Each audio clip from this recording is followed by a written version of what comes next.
Kawalan ng malinis na tubig at mataas na singil sa kuryente, dalawang kalbaryong patuloy na pinapasan ng marami. Ang mga ahensyang natasang tumugon sa mga ito, kundi man binabato ng kontrobersya, ay nababalot naman daw umano ng anomalya. May pag-asa pa bang mapawi ang uhaw at mawalang dilim sa maraming kabahayan? Ito ang Reporter's Notebook Special Report, Uhaw at Dilim.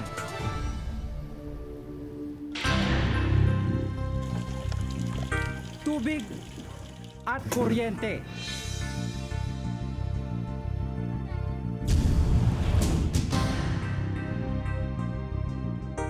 Dalawa sa pangunahin at mahalagang pangangailangan ng tao.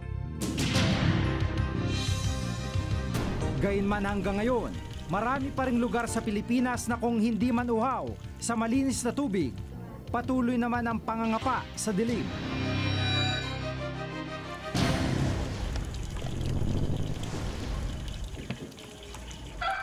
Itong Sitio Cuyambay sa Tanay Rizal. Mahigit 1,000 residente nakatira rito. Kabilang na ang pamilya ni Ana Rose.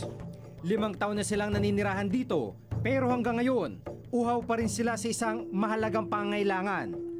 Ang kawalan na mapagkukunan ng malinis na tubig. Masyadong mahirap kasi tagang yung malinis yung iinumin mo, kung makakayos ba sa katawan namin pagbuong pamilya. Kasi wala ka namang maano dito, walang choice, kundi yun ang talagang iinumin namin.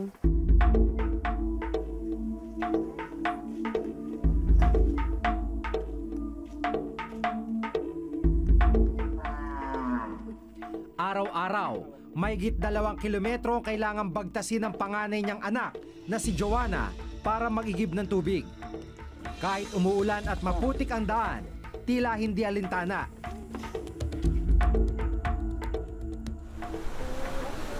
Sa sapang ito, umaasa ng inuming tubig ang mag-anak at ang marami pang residente ng Sitio Cuyambay.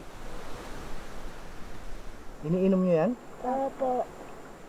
Napansin naming hindi malinaw ang tubig mula sa sapa. Kwento ng mga bata, may mga pagkakataon daw na nakakakita rin sila ng mga dumi at basura.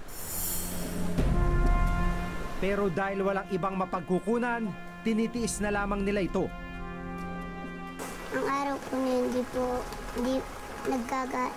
may dumi nga po sa mga mga sapa po. Ano yung nakikita mo? Mga dumi po. Doon po sa mga sapa po. Kahit ano po iniinom po namin.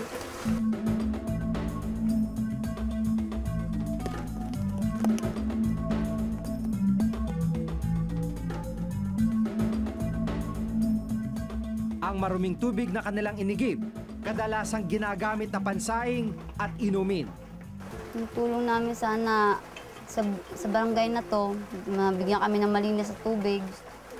Dahil marami dito nagkakaroon ng diarrhea, hindi lang sa pamilya ko.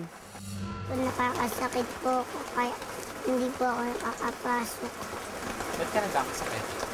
Paano po sa tubig po, masakit po yan. Tapos masakit po sa akin na hindi po pumapasok araw-araw. Dahil po kasi hindi po kasi ako makakatapos pagka-aral. Ayon sa Millennium Development Goal ng United Nations na itinakda upang mapabuti ang kondisyon ng mga mamamayan sa buong mundo, dapat sa taong 2015, 86.8% ng kabuuang populasyon ng bansa ang may access sa ligtas na tubig. Bagamat ayon sa Annual Poverty Indicator ng National Statistics Office noong 2008, 84% na ang may access sa ligtas na tubig sa bansa.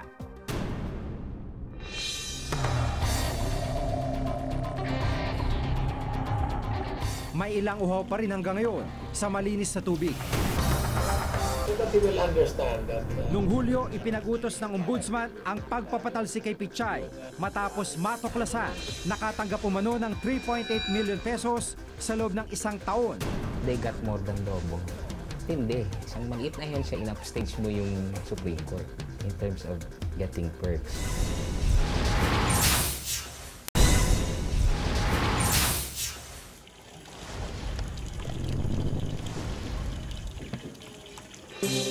Isa sana na sa mga pangunahing sagot sa pagpapalawak ng water facility sa bansa, ang Local Water Utilities Administration o LUA, isang government-owned and controlled corporation na itinatag noong 1973. Nagpapautang ng pondo ang ahensya sa mga water districts na nasa labas ng Calacam, Maynila upang makapagtayo sila ng deep wells at mga pasilidad upang linisin ang tubig.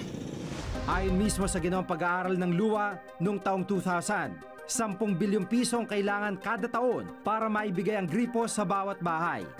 Gayunman, 2.5 billion pesos kada taon lamang ang pondong nakalaan sa ahensya. Sa kabila nito, 850 water districts na kanilang naitatag at 500 sa mga ito ang kanilang patuloy na sinusuportahan sa pamamagitan ng financial assistance. Sa napakaraming water districts na nangangailangan ng pondo, masyadong maliit na yung 2.5 billion na capitalization ng LUA. So, meron ng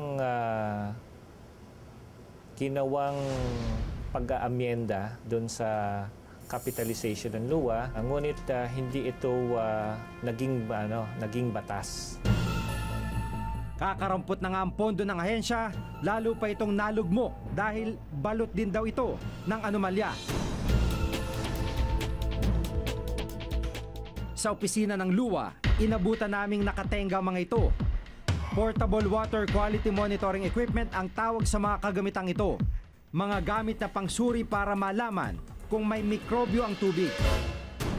Sa 2010 Commission on Audit o COA report, sa 100 unit na mga gamit na ito na binili sa halagang 109 million pesos noong 2009, 35 units na may halagang 38 million pesos ang natuklasang substandard at hindi rin maaaring gamitin ang mga kemikal na kasama sa mga nasabing equipment. Isa pa sa mga natuklasan ng COA, ang overspending ng LUA pagdating sa miscellaneous at extraordinary miscellaneous expenses o EME.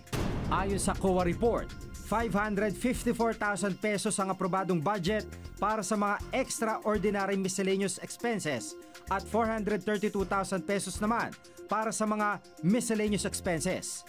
Pero natuklasang gumastos ang LUA ng 26.1 million pesos para sa EME at 4.8 million pesos naman para sa miscellaneous items.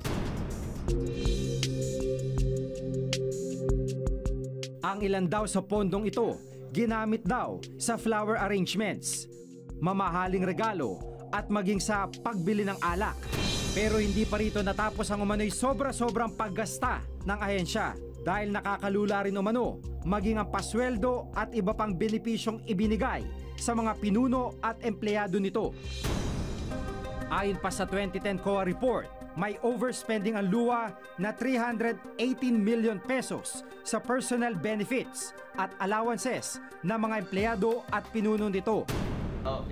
Ang dating chairman na si Prospero Pichay nakatanggap umano ng 3.8 million pesos sa loob ng isang taon. Natanggap nilang lahat. These are 19 SC justices and officials, which includes the court administrator, the clerk of court. They only got 7.76 million. Whereas, i-compare mo sa 11 LUA officials, they got more than double. They got 16.7 million in EME and perks. Kaya, tindi. Isang maliit na ahensya, in-upstage mo yung Supreme Court in terms of getting perks. Isa-isa na namin itong sinusunod. Yun nga, inumpisa namin sa EME, wala ng certification. Lahat ng paggamit ng EME ay kailangan i-liquidate using receipts. Pangalawa, yung mga benefits ng LUA, tinitingnan namin kung ano yung merong legal basis. Kung walang legal basis, hindi namin pwedeng ibigay. Noong Hulyo, ipinag-utos ng Ombudsman ang pagpapatalsi kay Pichay matapos matuklasan na ininvest din ang 780 million pesos na pondo ng LUA sa isang thrift bank kahit wala silang nakuhang clearance sa Monetary Board ng Bangko Sentral ng Pilipinas. Sa ngayon, nakikipagtulungan kami sa PDIC, yung Philippine Deposit Insurance Corporation para mabawi namin yung nilagay na pera ng luwa. Sinubukan naming kapanayamin si dating Luwa Chairman Prospero Pechay, ngunit tumanggi siyang magsalita sa harap ng kamera. Sa sulat na ipinadala ng kanyang abogado, ginit nilang hindi sila magbibigay ng pahayag dahil sa mga kasong nakasampa na sa korte. Patuloy ngayon iniimbestiga ng kasalukuyang administrasyon ang mga natuklasang anomalya sa luwa. Kung sino ang mga guilty niyan ay talagang dapat parusahan. Tapos, ayusin mo na yung struktura ng gobyerno, ng agency. Titingnan mo kung saan yung mga weaknesses, kung saan yung mga vulnerable points. And usually, this is in financial management, this is in policy, yung mga decision, this is in the budget, this is in accounting, sa procurement, ay kailangan yun na isi-strengthen. We can start the majority leader of the Senate. Nung nakaraang Hunyo, nilagdana ni Pangulong Noynoy Aquino ang GOCC Governance Act of 2011.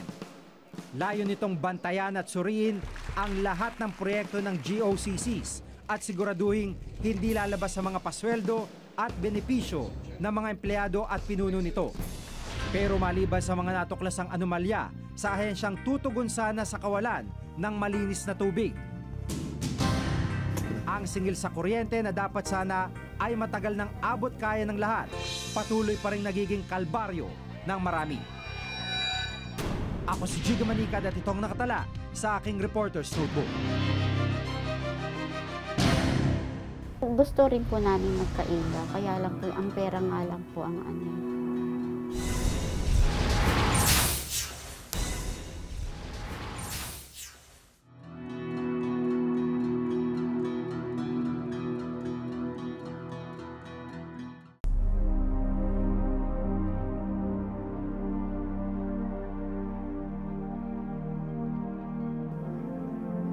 Ang liwanag na ito mula sa butas ng bubong at bintana ang nagsisilbing ilaw ng pamilya ni na Marilyn. 7 taon na silang nangangapa sa dilim matapos maputulan dahil hindi nabayaran ang halos 1,000 bill sa kuryente. Pasyente po ako sa ospital, admitted po ako. Kaya lang po syempre ang rasyon na binibigay sa amin minsan 1,125, 1,2. Kaso po, sa dami po namin. Kasi sa bigas lang nga po, magkano po ba bigas? O, iaawas mo doon lahat, tubig. O, tapos yung bumibili kami ng gas. Yung 4 na gasere nilalagyan namin, kinabukasan. Bali pangalawang araw, kinabukasan, bibili ka na mabibili ka ng kusot, bibili ka ng kahoy para may pang ano ka sa... Kasi kahoy po at saka kusot ang nilulutuan namin. Pagsapit ng gabi, matinding kalbaryo ang kanilang dinaranas. Gasera ang tanging nagbibigay ng liwanag sa kanilang bahay. Nakalagay lang po sa lapag yung gasera kasi pag baka dumikit po, masunog. Nagdadasal din po kami, hindi po kami nasunugan. Ang bunsong anak niyang si Kevin na nasa 2nd year high school nagtitiis sa dilim habang nagsisikap mag-aral. Mahirap po kasi po masakit po siya sa mata. Tsaka po hindi ko po masyadong makita yung mga letra dun sa libro. Naaawa po. Siyempre, sinasabi ko po sa kanya, kailangan mag-aral siya, makatapos siya, para po makaano po siya. Hindi niya maranasan yung ganitong, yung walang ilaw. Pero tila matatagalan pa bago muli nitong mapakabit ang kuryente. Isa lamang ang pamilya Simera sa 50 bahay na walang kuryente sa Barangay Tala sa Caloocan. Lahat sila naputulan dahil walang kakayahang magbayad sa patuloy na tumataas ng singil sa kuryente. Sa kasalukuyan, Pilipinas ang may pinakamataas na singil sa kuryente sa Asia at pang-5 naman sa buong mundo. Taong 2001 nang isabatas ang Republic Act 9136 o ang Electric Power Industry Reform Act o EPIRA. Layunin ng EPIRA law na gumawa ng reforma sa power industry upang mapababa ang singil sa kuryente. Pero matapos ang 10 taon mula nang maisabatas ito, imbes na bumaba, patuloy na tumataas ang singil sa kuryente. Kapag sinuri ang singil halimbawa ng Meralco na siyang pinakamalaking distributor ng kuryente sa buong bansa, mula 4.87 kilowatt per hour na singil sa kuryente noong 2001, umakyat na ito sa 10.35 kilowatt per hour ngayong taon. Ang pangako po ng EPIRA Law o yung batas sa kuryente ay papababain niya yung binabayaran nating electricity rates. So 10 years after, ano po ba yung nangyari? 10 years after the EPIRA, it's a failure. The government has less control of many things. Parang kulang na kulang yung magagawa ng gobyerno para talaga baguhin yung buong sistema.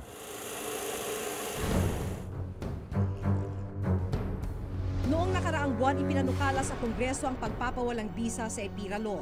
Sa halip, iminungkahi ang House Bill 4847 o ang pagkakaroon ng panibagong patakaran para sa mas pinaigting na reforma sa power industry. Sa harap ng patuloy na pagtaas ng kuryente, may ilang pagkakataon nang natuklasan ang sobra-sobra umanong paniningil ng Meralco. Taong 2003 nang ipag-utos ng Supreme Court na mag-refund ang Meralco ng halos 30.2 billion pesos sa mga customer nito dahil sa nakitang overcharging na 0.16 centimos sa bawat consumer nito. Habang ikinakarga rin daw sa consumer ang pagkakautang ng Meralco sa Napocor na nagkakahalaga ng 20 bilyong piso. Sa bisa naman ng kautusan ng Korte Suprema, inodit ng COA ang Meralco para sa taong 2004 at 2007. At sa inilabas na report noong 2009, natuklasan ng ilang bayarin at gastusin ng ahensya ang ipinasa sa bulsa ng consumers. Kabilang na ang 3.4 billion pesos na ginastos sa property and equipment costs, ang 526.2 million pesos na meter creek na nagsisilbing water drainage ng Meralco. Ipinasa rin daw ng Meralco sa consumer ang 156 million para sa pagpapagawa ng parking lot ng kumpanya. Maging ang 2.4 billion pesos para sa pensyon ng mga empleyado ng Meralco, consumers rin daw ang nagbabayad.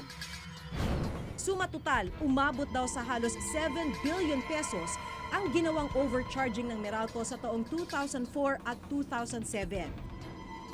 Giit naman ng NASICOR, hindi makatwiran ang mga naging aksyon ng Meralco. Yung nagninegosyo ang dapat maglabas ng pamumuhunan kasi sila yung negosyante. Pero kung yung kailangan nilang kadagdagang pamumuhunan ay hindi na silang naglalabas at ichina-charge sila sa consumers sa pamamagitan ng rate increase, talagang hindi makatarungan yan. Doon sa mga kritiko na sinasabi nilang merong kalabisan, merong sinasabi na yung aming charges, aprobado yan ng Energy Regulatory Commission.